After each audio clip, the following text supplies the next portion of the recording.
Hello दोस्तों, जय माता दी। मेरा और मेरे यस म्यूजिकल ग्रुप में आप सभी का बहुत बहुत स्वागत है। तो एक मैं बहुत ही प्यारा गीत लेके आई हूँ। जैसा होगा आप लोग कमेंट में ज़रूर बताइएगा।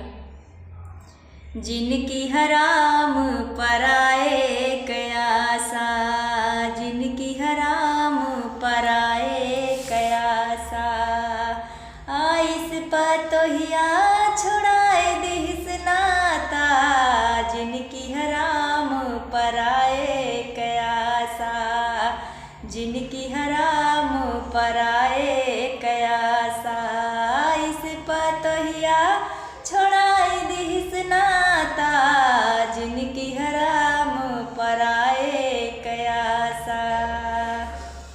अमवा लगाए बाउरवा के खातिर, अमवा लगाए बाउरवा के खातिर, अरे बहपुर वैया चुवैला गिलासा, बहपुर वैया चुवैला गिलासा, जिनकी हराम हो पराए कयासा, जिनकी हराम हो पराए कयासा, अरे आइस पतोहिया छुड़ाए दिस नाता, जिनकी हराम हो पराए कयासा।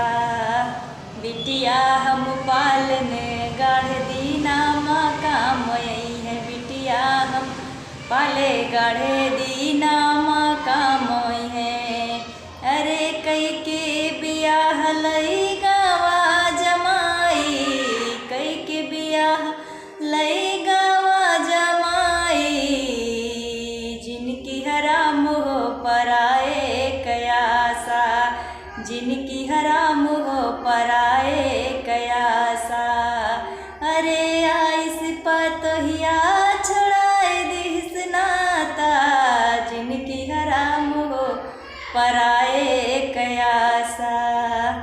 बेटवा हम पाले बूढ़ापा के खातिर, बेटवा हम पाले बूढ़ापा के खातिर, अरे आइस पतोहिया छुड़ाए दिस नाता, जिनकी हराम हो पराए कयासा, जिनकी हराम हो पराए कयासा, अरे आइस पतोहिया छुड़ाए दिस नाता, जिनकी हराम हो पराए कयासा, मत की हराम हो पराए कयासा, जिनकी हराम हो पराए कयासा।